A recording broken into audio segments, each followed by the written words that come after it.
아버지 바람이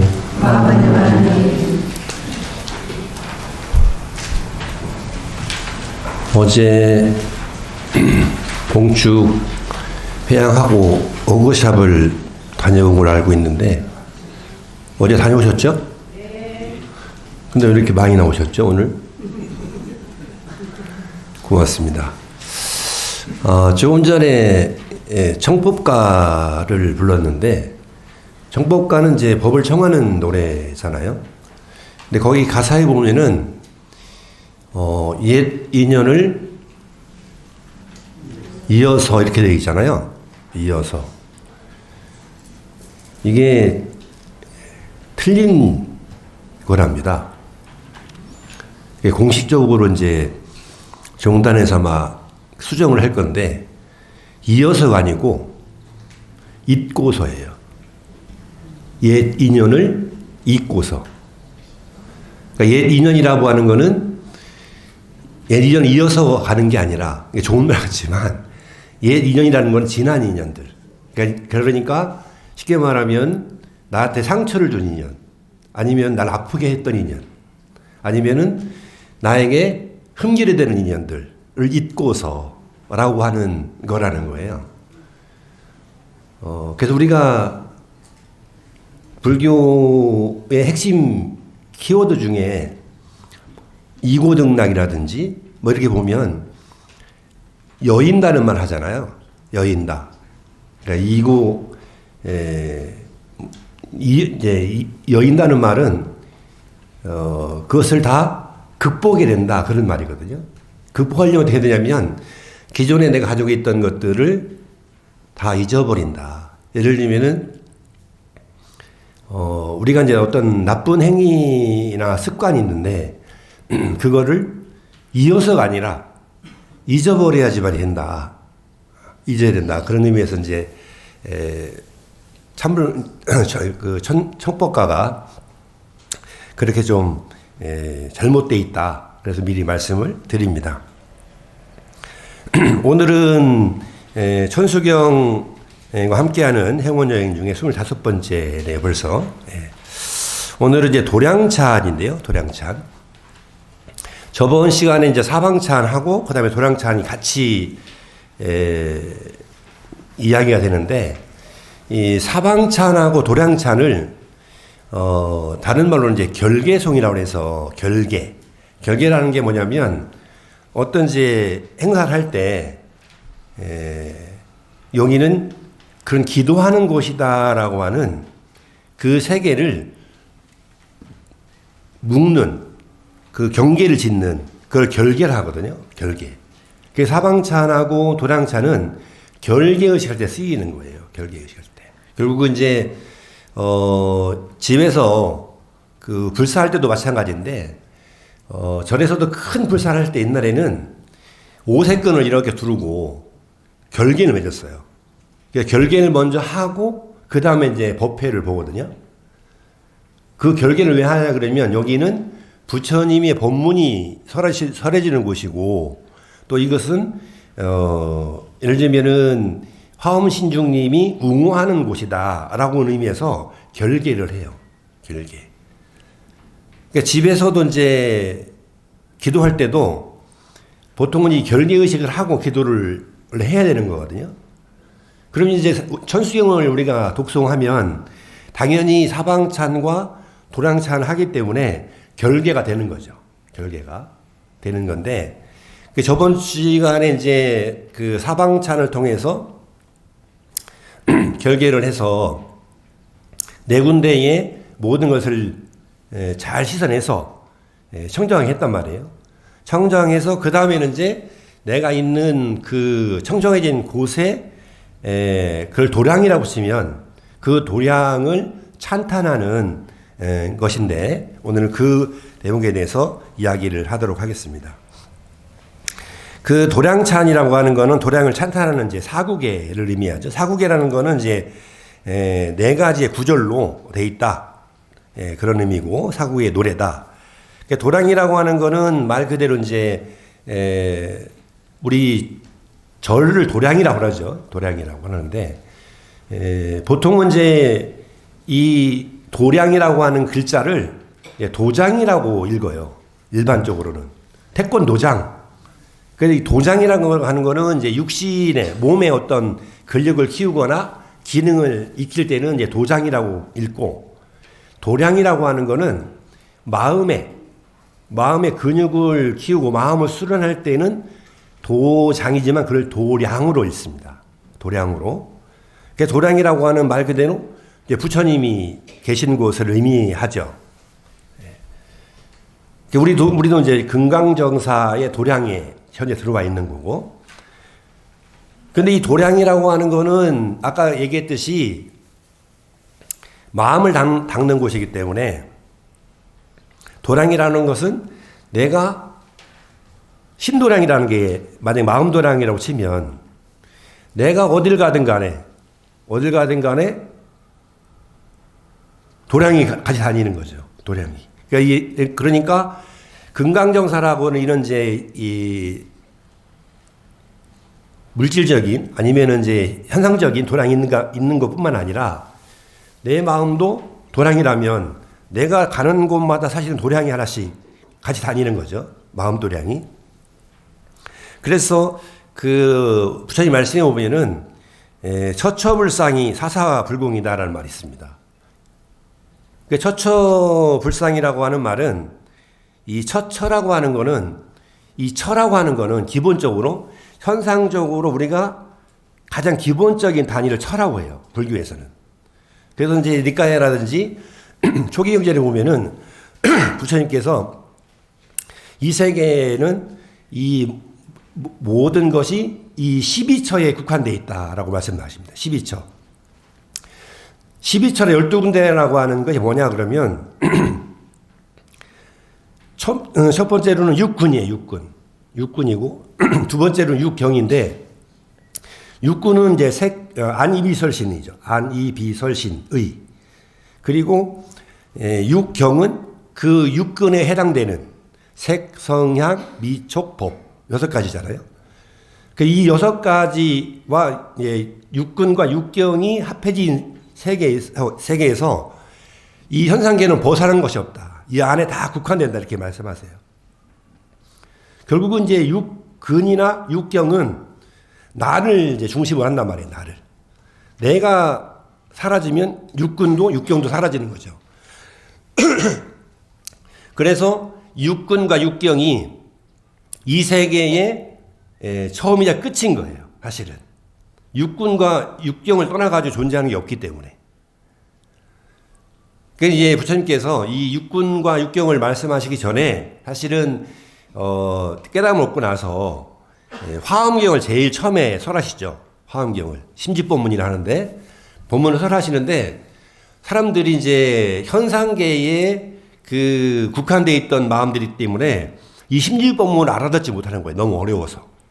그래서 그 21일 만에 법문을 하시다가 21일 만에 그 화엄경 법문을 접고, 그 다음에 말씀하신 게 이제 니까야예요.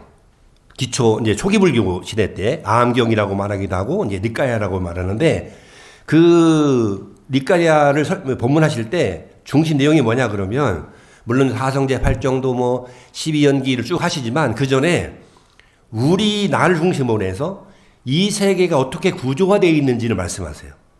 그 첫 번째 말씀하신 게 육근이에요. 우리는 안, 이, 비, 설, 신의가 있다. 그리고 여기 대상되는 그 예를 들면 눈은 안, 눈은 색, 모양, 색깔을 구분한다. 그 다음에 뭐 성은 뭐 소리, 이런 식으로 해가지고 육근과 육경을 설명할 때 그때 이제 처를 말씀하세요. 처. 그러니까 처처라고 하는 거는 우리가 사는 곳곳을 의미합니다. 곳곳. 우리가 인식할 수 있는, 그 인식할 수 있는 곳곳이 불상이다. 부처님의 모양이다. 이건 이제 아주 대승적인 시각에서 이제 볼 때에 우리가 만나는 사람마다 그 사람은 다 부처님의 모습을 하고 있다라고 하는 거란 말이죠. 그리고는 두 번째로는 이제 사사불공인데, 이 사사불공이란 말은 이제 사라는 건 일이잖아요. 우리가 어떤 살아가는데 하는 행위들, 그걸 일인데, 그 하는 행위마다 다 불공, 부처님에게 공양 올리는 이다. 라는 얘기는 내가 있는 곳이 다 만나는 사람이 다 부처님의 모습을 하고 있고, 그리고 내가 하는 행위마다 다 부처님의 공양 올리는 이다. 라고 하는 것은 결국은 내가 도량이다. 내 안에 부처가 있다라고 하는 전제에 살 수 있는 얘기입니다. 그렇기 때문에 모든 만나는 사람이 다 부처가 될 수 있고, 만나는 사람마다 이제 하는 일마다 다 불공이 될 수 있다라는 거죠. 우리는 이제 사실은 우리의 삶이 그냥 개별적으로 각자 여기에 이제 50분이 앉아 계시면 50명의 개별적 인연들이 다 있지만 그 인연들이 종국에는 하나 연결되어 있는 인연고리, 즉 연기의 모습이다라는 거잖아요. 부처님 말씀은 혼자 존재하는 것이 아니라, 이 얘기는 이제 내가 도량을 가지고 있어야지만이, 내 도량이라고 하는 생각이 있어야지만이 그 도량이라고 하는 걸 가지고 내가 부처님께 공양 올릴 수도 있고, 또 그 만나는 사람마다 부처님으로 대할 수도 있다라는 거잖아요. 그래서 첫 번째에 나오는 이 도량찬의 개송이 뭐냐면 도량청정 무과예요. 그러니까 도량이라고 하는 것 자체가 그 전에 이제 사방찬을 통해 가지고 깨끗이 했단 말이에요. 1세 동방, 2세 동, 2세, 3세, 4세 해가지고 깨끗이 한 그 도량이 청정해서, 무과이라는 말은 그 청정에서 더러움이 없다, 걸림이 없다라는 거예요. 무과이라는 것은. 근데 이제 그 도량이 무과이가 돼야 된다는 건데, 결국은 우리는 무가해가 아니라 가해라고, 가해에 걸려 있다는 가해. 가해는 뭐냐면 우리 요즘 말로 번역하면 불안한 마음이에요. 불안한 마음. 불안한 마음. 뭔가 불안하고 또 괴롭고 또 내는 번민하고 그런 마음이란 말이죠. 그래서 우리 이제 전문가들이 우리 사회를 이제 불안 사회라고 이제 얘기를 합니다. 불안 사회. 이 시대에 이제 가장 큰 것이 많은 구성원들이 있는데 불안한 그런 사회라고 진단하면서 불안이 잠식한 사회에서 끊어져 버린 그 연대, 그리고 만연한 그 혐오, 이 불안 사회에서 이제 두 가지가 우리가 같은 공동체라고 하는 생각이 있어야 되는데 그것이 아니라 이 불안 때문에 불안한 생각이 나면 상대방을 생각할 여유가 없죠. 그러다 보니까 나만 생각하게 되는 거예요. 개인주의가 되는 거예요. 개인주의를 넘어서 이기적인 그런 사회로 되는 거죠. 그리고 거기에 따라서 만연된 상대방을 혐오하고 비방하고 그런 것들이 만연돼 있다. 그러니까 우리 한국 사회를 보면은 특히 이제 이런 불안한 것들이 사실은 산적해 있죠. 언제 어디서 어떤 일들이 벌어질지 모르는 그런 불안 사회가 돼 있단 말이에요. 특히 이제 요즘에는 더 그런 불안한 마음들이 더한 것 같습니다. 근데 불안한 일상화가 우리에게는 어떤 걸 가져오냐면 뭔가 새롭게 뭔가 해보겠다고 하는 희망을 앗아가요. 이 불안한 마음이. 희망을 잃어버리게 되죠. 예를 들면은 그 실패, 내가 이 일을 하는데 이게 잘못되면 어떡할까? 라고 하는 그 실패에 대한 불안. 그리고 내가 혹시라도 내가 어떤 구성원이나 공동체에서 나만 혹시 왕따가 되는 거 아니야? 나만 소외되는 게 아니야? 라고 하는 그런 불안도 있을 수가 있고요. 그리고 남들은 잘 나가는데 나만 뒤처지는 게 아니야? 라고 하는 이제 이 사회에서 도태될까 봐 하는 불안. 여러 가지 그런 불안 요소들이 있죠. 우리들이 끊임없이 스스로를 그러한 불안감으로 계속 채찍질합니다. 자기 자신을. 그리고는 살아가야 되니까. 그런 불안한 마음을 갖고 하루하루를 살아가는 거예요. 달려가기 시작하는 거죠. 계속. 그러다 보면은 그 불안한 마음이 문제를 해결하는 게 아니라 더욱더 내 자신이 갈증나게 되고 더 조급해지기 시작하는 거죠. 계속. 그게 일상적으로 계속 반복되는 거죠. 이럴 때는 어떻게 되냐 그러면 일단은 그 생각을 멈춰야 되는데 멈추려면 어떻게 되냐면은 자기 자신을 돌아봐야 되거든요. 근데 멈춰지지가 않아요. 왜 그러냐면 한 번도 그런 훈련들을 안 해봤기 때문에 한 번 불안한 생각이 들면 거기에서 계속 쫓아간다. 물들어가는 거죠. 그래서 제가 그 옛날에 삼독을 설명하면서 우리가 이제 기본적으로 탐내고 성내고 어리석다. 이게 이제 삼독인데 이걸 설명하면서 탐내고 화내는데 이 어리석다는 것이 뭘로 번역하냐라고 말씀드렸을 때 제가 뭐라고 말씀드렸냐면 물들어간다 이렇게 말씀드렸어요. 물들어간다. 빠져든다. 이게 어리석다는 거는 지식이 없어서 어리석은 게 아니라 뭐를 몰라서 어리석은 게 아니라 내가 화내고 있고 내가 욕망으로 끄달려가는데 여기서 말하면은 내가 어떤 불안한 마음으로 끄달려가는데 그 끄달려가는 마음을 모르고 계속 거기에 물들어가고 빠져들어가고 있는 것. 그게 어리석음이라고 말씀드렸어요. 그러니까 지금 불안하다고 하는 거는 그런 마음이 계속 빠져들어가는 거죠. 근데 이게 이제 결국 관념에 의해서, 생각에 의해서 그러는 거거든요. 실제로 그런 건 아니고. 제가 이제 가끔 쓰는 이제 비유인데, 비 오는 날을 생각을 해보면, 비가 오는 날, 비가 와요. 그러니까 비가 온다는 말은 이제 내 마음이 그런 불안한 마음으로, 불안한 마음이 이제 내려앉는다는 걸로 얘기를 하면, 비 오는 날에는 하늘에 해가 있을까요? 없을까요? 없어요? 있어요? 비 오는 날에도 해는 있죠. 근데 구름 끼고 비가 오니까 해가 안 보일 뿐이지 실제로는 해가 있죠. 그러니까 이제 불안한 마음이라고 하는 거는 마치 비가 오듯이 구름이 껴있는 상태에서 비가 오듯이 그런 게 쭉 흘러가는 거죠. 그런데 우리는 거기에만 현상만 보고 하늘에 해가 없네? 라고 생각하는 거란 말이죠. 그래서 한 번 더 생각해 보면 실제로 비가 오는 날에도 하늘에 해가 있죠. 결국은 이제 뭐 더 쉬운 비유로 밤에 구름이 껴있는 하늘에 별이 보이지 않아도 별은 있죠. 근데 우리는 별이 없다고 말하죠, 보통은.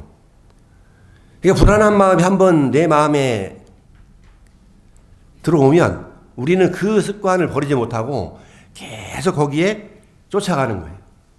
그래서 도량이 청정해서 무과이라는 말은 우리가 현상적으로 생각하는 그 불안한 마음을 내려놓은 상태가 되는 거예요. 내려놔야 된다. 그러니까 우리 마음의 도량을 밝히려면 결국은 원래 청정한 마음인데 거기에 때가 껴있는 거란 말이죠. 그러니까 경전에는 이런 비유들이 많이 나오는데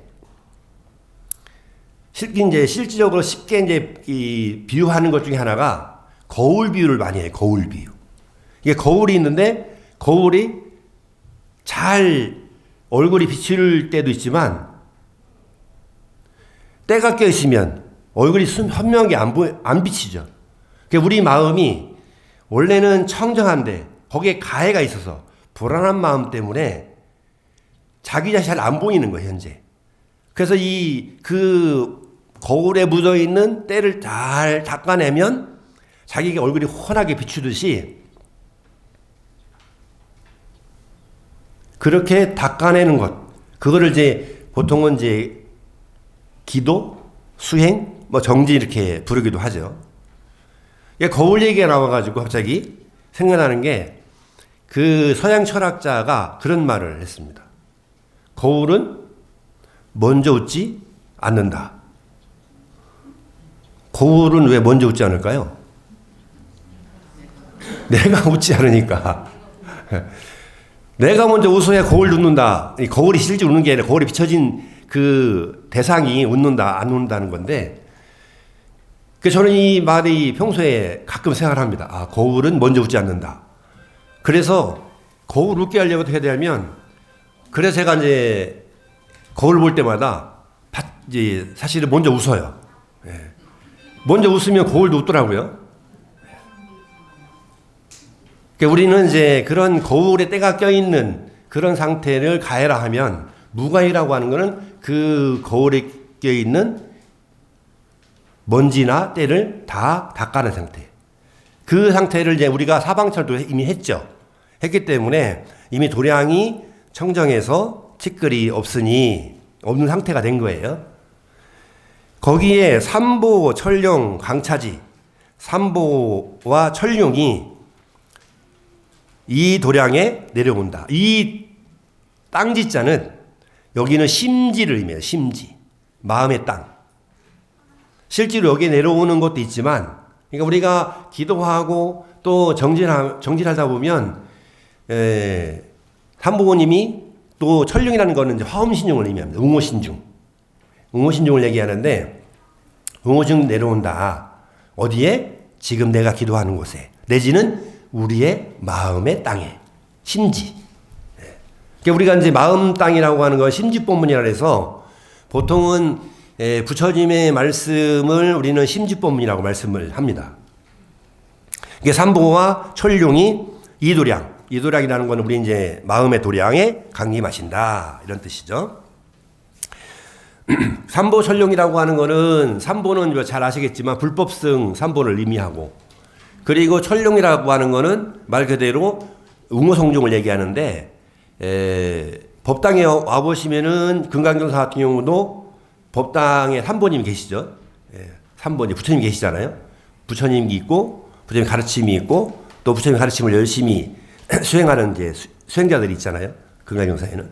법당에 들어오면 이제 부처님이 있어서 부처님이 계신 곳을 불단이라고도 부르는데, 윗상자를 써가지고 상단이라고 부르게 돼요. 상단. 상단. 여기 앉아가지고 여러분에게 이렇게 이야기하는 거를 뭐 옛날 어른들은 상단법문이라고 얘기를 해요. 상단이라고 하죠. 그리고 이제 여러분 앉은 방향으로 중심으로 봤을 때 오른쪽에 이를 이제 신중단이라고 하죠. 신중단. 그래서 이제 신중단에 신들의 무리를 모셔놓은 곳. 근데 보통은 이제 신중단이라 무리 중자를 쓰기도 하지만 가운데 중자를 써가지고 중단이라고 보통 표현을 해요. 상단, 중단. 그래서 이 상단은 부처님의 말씀이 있는 곳이고, 중단은 부처님의 말씀을 지키는, 요즘으로 말하면 보디가드 역할을 하는 거예요. 그래서 우리가 좋은 행위를 하면 좋은 결과를 가져와서 상을 주기도 하고, 내지는 우리가 나쁜 행위를 해서 계를 어긴다든가 나쁜 행위를 하면 벌을 주는 거는 부처님이 하는 게 아니라 신중님이 그 역할을 하는 거예요. 신중님이. 그러니까 신중단은 말 그대로 중생의 세계를 의미합니다. 상단은 뭐예요? 상단은 부처님이 계시는 곳이니까 부처님의 세계를 의미하는 거죠. 그러니까 부처님의 세계가 있고 또 저기는 중생의 세계가 있는 거죠. 그리고 또 신도분들이 앉아 계신 기준으로 왼쪽에 보면은 오른쪽인가요? 왼쪽인가요? 왼쪽. 네. 이쪽에는 이제 영단이 있죠. 영단. 영단은 이제 영간인들의 장소죠. 영가의 세계. 그러니까 이제 이 법당에 들어오면 부처님의 세계하고 그리고 중생의 세계하고 영가의 세계가 다 있는 거죠. 그 영가의 세계는 중생의 세계를 의지해 있는 거예요. 중생의 세계를. 그러니까 중생의 세계는 부처님의 세계를 의지하고 있는 거죠. 그렇게 삼보와 천룡이 다 구비되어 있는 곳, 그것이 바로 도량이다라는 겁니다.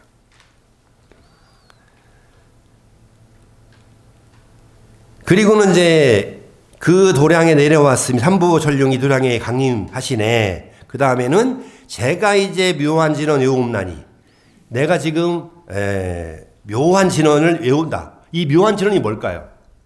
묘한 진원이 여기서 말하는 묘한 진원은 바로 대단하니를 의미합니다. 신묘장구 대단하니. 신묘장구 대단하니를 외우는 거예요. 그리고 지니는 거죠. 내가 지금 다란이를 외우나니 대자대비 베푸시어 가오하소서. 원하옵건대 자비로서 그 나를 보호해 주옵소서 이런 의미거든요. 이거는 부처님께 그 삼보철룡에게 내가 다란이 외울 때 다른 것에 침해되지 않고 침범되지 않고 내가 다란이를 온전하게 지닐 수 있도록 삼보님이 증명해 주시고 또 철룡께서 웅호해 주십시오. 그런 의미란 말이죠. 그래서 이 도량찬이라고 하는 것은 그런 의미가 있는데 그러면 이 도량이라고 하는 것을 통해서 내가 마음속에 있는 참도량을 드러내는 거잖아요. 참도량을. 그 참도량이라고 하는 게 뭐냐면 바로 성품이에요. 성품인데 그 성품을 보는 거를 견성이라고 말해요. 견성이라고 말하는데 이 견성이라는 거를 이제 불교에서는 깨닫는 사람을 견성한다 그렇게 의미하거든요. 근데 우리 조계종의 그 종원에 보면은 종지라는 게 나와요. 종지는 뭐냐면 우리 종도들이 가야 할 지향점을 규정해 놓은 게 종지입니다.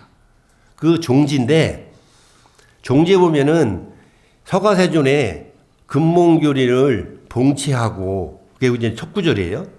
그러고 그 다음에 나오는 게 이제 직지인심 견성성불 전법도생을 종주로 삼는다 이렇게 나오는데 이게 첫 구절은 말 그대로 이제 금봉교리라고 하는 것 자체가 봉체라는 말은 금봉교리 아시죠? 부처님의 금봉교리. 예를 들면 뭐 삼법인, 사성제, 그 다음에 뭐 팔정도, 12연기를 비롯해서 금봉교리를 다 모아놓은 게 37가지가 있어요. 37가지의 수행을 도와주는 가르침이 있는데 이거를 37조도품이라고 말합니다. 기본적으로 이 37조도품은 불자들이 한번 찾아봐야 돼요. 공부를 해야 됩니다. 이거는 이제 단순히 교리가 아니라 기본적으로 내가 수행이나 정진이나 아니면 신행을 하는 데 있어서 어떻게 해야 되는지를 잘 구비해 놓은, 설명해 놓은 게 37가지가 있어요. 이걸 금봉교리라고 그래요. 부처님이 이제 초기 불교 때 말씀하신 건데, 특히 이제 제가 수행자들은 이 37가지 수행을 도와주는 가르침을 꼭 한번 공부를 해야 됩니다. 제가 옛날에 대만을 한번 간 적이 있는데, 대만을 초청받아서 간 적이 있어요. 거기도 이제 우리나라처럼 정월달을 세는데, 정월이 세면은 그 비구 스님을 초청을 해가지고 법당에 증명을 하게 해서 법회를 봐요. 법회를 보고 스님들이 법문을 간단하게 소참법문을 하고 그 다음에 중요한 게 뭐냐면 절에서 요만한 빨간색 봉투를 만들어가지고 거기에 절에서 만든 동전하고 그리고 시중에 유통되는 동전 제일 우리나라 말하면 10원짜리 이런 거를 두 개를 이렇게 코팅해가지고 절에 그걸 나눠주더라고요. 근데 그거를 받으려고 2-3천 명이 와요. 그걸 받으려고. 줄을 쭉 섰는데 그거를 이제 나눠준 사람이 나눠준 역할을 이제 제가 하는 거예요. 서가지고. 그걸 계속 나눠줘야 돼. 예. 나눠주는데 그게 중요한 게 아니라 제가 법문을 보니까 그 이제 그쪽 주지 스님이 법문 내용을 쭉 들어보니까 아주 심오한 법문을 하는 게 아니고 그 37조득품을 벗어나지 않는 우리 일상 속에서 어떻게 실천해야 되는 이 생활 본문을 하는데 대승불문 본문을 하는 게 아니라 근본교리 중심으로 해가지고 본문을 계속해요. 근본 교리를 중심으로 해서. 그래서 우리 조계종도 근본 교리를 봉치한다는 말은 받들어서 자기화한다는 말이잖아요. 그래서 우리 불자들이 대승적인 가르침도 중요하지만 이 기본 교리를 아주 착실하게 자기 나름 이해를 해서 자기의 일상생활에 녹여낼 줄 알아야 됩니다. 예를 들면 삼보빈, 사성제 그런 것들은 불교에 입문해가지고 오래됐지만 처음에 이제 불교에 들어와가지고 불교 공부를 좀 할 때는 그거에 대해서 공부를 하지만 어느 정도 구력이 쌓이면 근본 교리를 잘 생각 안 하고 이 생활불교라고 하는 것 자체가 그런 부처님의 기본적인 교리가 기준이 돼서 자기 생활을 점검하면서 생활해야 되는데 부처님의 기본 교리하고 자기 생활하고 완전히 분리된 상태로 생활하게 돼요. 부처님의 가르침이 중심이 되고 거기에 자기의 생활이 와서 녹여내야 되는데 어느 정도 일상적인 시간이 지나게 되면 뭐가 되냐면 자기 생활이 있고 그 생활에 부처님 말씀 와서 맞추게 되죠. 맞추게 되는 게 됩니다. 그러니까 제가 이제 대만 불교에 가서 느낀 건 뭐냐면 우리하고는 정반대로 돼 있다는 거예요. 부처님이 가르침이 기본이 되고 기준이 되고 거기에 자기 생활을 맞추려고 노력을 해요. 근데 우리는 자기 생활이 있고 자기 생활에 부처님 말씀을 맞춰가죠. 물론 이게 다 다는 건 아니지만 대부분 그런 부분들이 많단 말이에요. 이게 엄청난 차이가 있다. 근본 교리를 봉차라는 말은 다른 말이 아니라 부처님의 기본 교리가 기준이 되고 거기에 자기 생활 점검이 돼야 된다라는 거예요. 그게. 그 다음에 나오는 것이 이제 직지인심이라면 직지인심. 그러니까 직지인심은 직지라는 말은 바로 본다는 말이잖아요. 바로 본다. 그러니까 직지 따서 절 이름 진 게 직지사 이런 데잖아요. 직지심경 뭐 이런 건데. 근데 그 바로 보는 게 뭐냐면 사람 마음이에요. 사람 마음. 인심. 사람 인자에 마음 심자 쓰거든요. 그러니까 사람 마음을 바로 본다. 그러니까 사람 마음을 바로 본다는 거는 그 사람 마음에 핵심 포인트가 있는 거잖아요. 그러니까 불교는 부처님의 마음을 가지고 사람의 마음을 보는 거예요. 그 사람의 마음이 부처님의 마음이 될 수 있도록 하는 게 불교 핵심이죠. 인심을 바로 봐서 그 인심이 불심이 될 수 있도록 하는 게 부처님의 핵심 가르침이란 말이죠. 그러니까 불교는 부처님이 주인공이 아니라 사람 마음이 주인공이에요. 사람이 주인공이에요. 사람이. 그러니까 불교는 다른 말로 이제 인본주의 그렇게 이제 부르죠. 근데 그 인심이 사람 마음을 바로 보고 그 다음에 나온 구절이 견성성불이에요. 견성. 성품을 본다. 성품을 보는데 그 사람 마음을 바로 가리켰는데 바로 가리키는 게 보이는 게 견성이라 성품을 보는 거란 말이죠. 그 견성인데 그 견성이 돼야지만 뭐가 된다. 그 다음에 성불이 된다. 부처님을 이룰 수 있다라는 거잖아요. 근데 그 성품을 보는 게 뭐냐면 우리가 성품을 보는 게 바로 도량을 보는 거예요. 도량. 그 도량이 바로 성품인데 그 성품이라고 하는 거는 반야사상으로 봤을 때 뭐냐면 무량공덕생명이에요.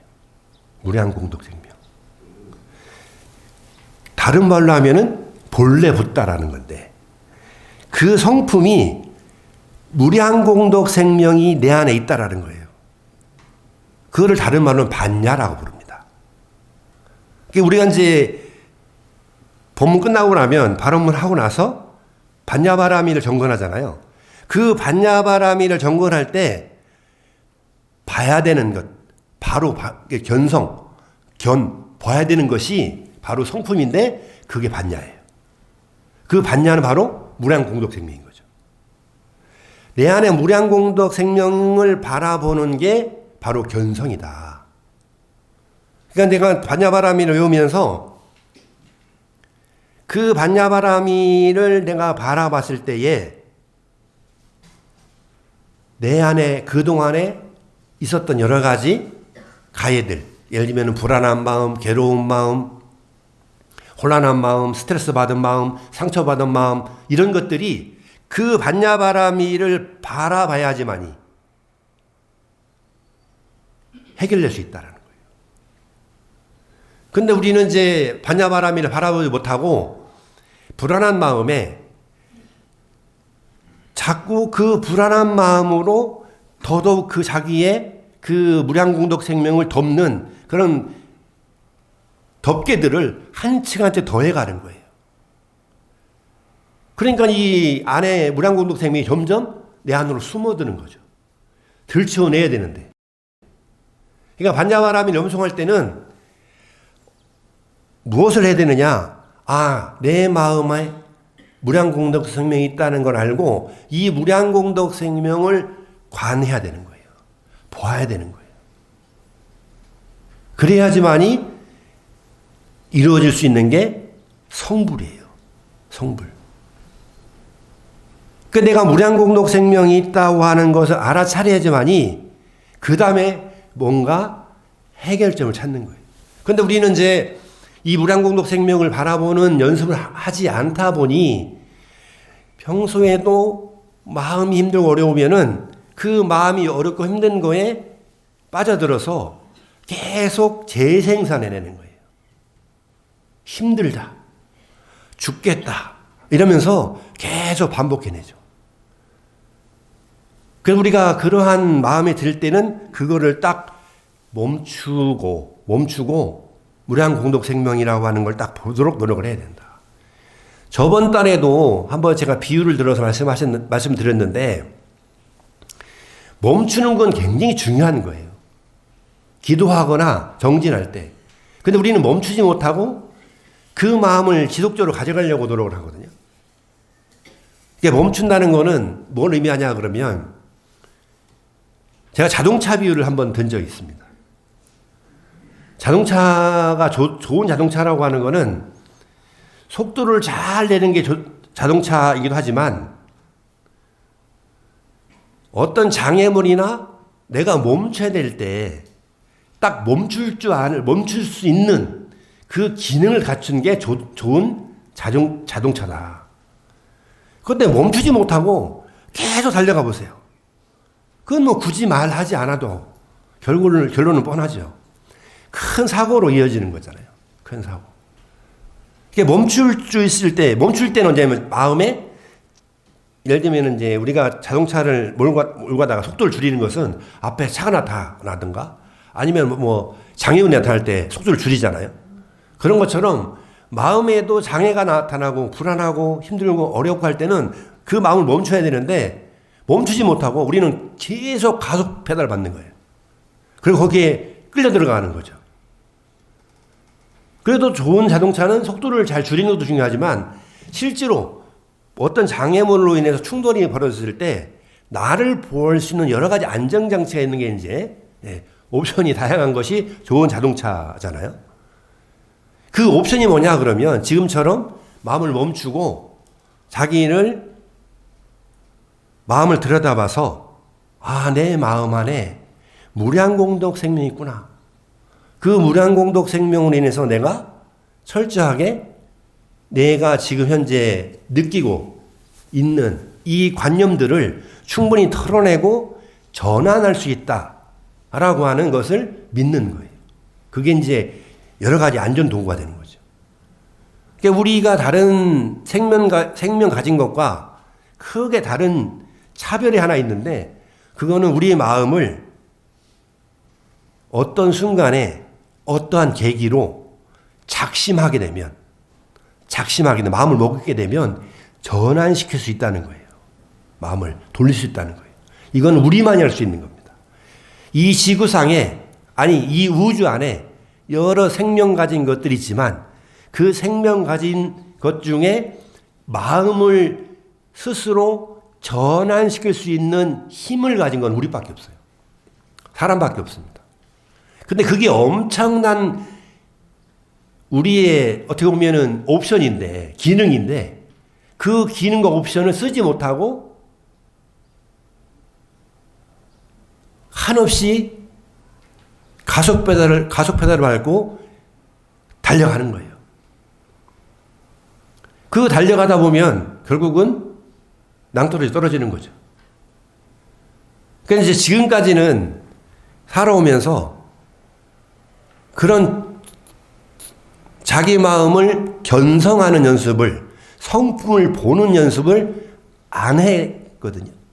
그러니까 지금부터는 이제 그 성품을 보는, 더 쉽게 말하면 짧은 정근 시간이라도 입으로만 하는 것이 아니라 내 마음속으로 내 안에 있는 무량 공덕 생명을 바라보는 연습들을 하셔야 되는 거예요. 바라보는 연습들. 얼마 남지 않았어요. 이걸 할 수 있는 시간들이 얼마 남지 않았어요. 왜 얼마 남지 않았을까요? 우리는 다 기한이 정해져 있잖아요. 기한이. 그 유통할 수 있는 기한이 정해져 있단 말이에요. 50년 뒤에 여기에 남아서 저와 함께 할 수 있는 사람은 저를 포함해서 아무도 없어요. 50년 뒤에. 현재 나이에 플러스 50년 해보세요, 한번. 없어요. 뭐 있을 수 있겠죠. 근데 크게 축하할 일은 아니야, 사실 그게. 예. 그럼 이제 이게 얼마 남지 않은 거란 말이죠. 그 남은 시간 동안에 자기의 성품을 바라보는 연습을 한 번이라도 더 해야 됩니다. 그래서 이 견성하는 연습들을 자주 해야 거기서 얻어질 힘은 어마무시한 거예요. 근데 우리는 이제 성품을 보지 못하고 안으로 보는 것보다는 현상계에, 아까 얘기했죠? 육근과 육경을 통해서 그 무게중심 추가 밖에 향해 있었단 말이에요. 밖을 보고, 밖의 소리 듣고, 밖에서 오는 느낌으로 빠지고, 밖에 보고 거기에 판단해서 의지하고.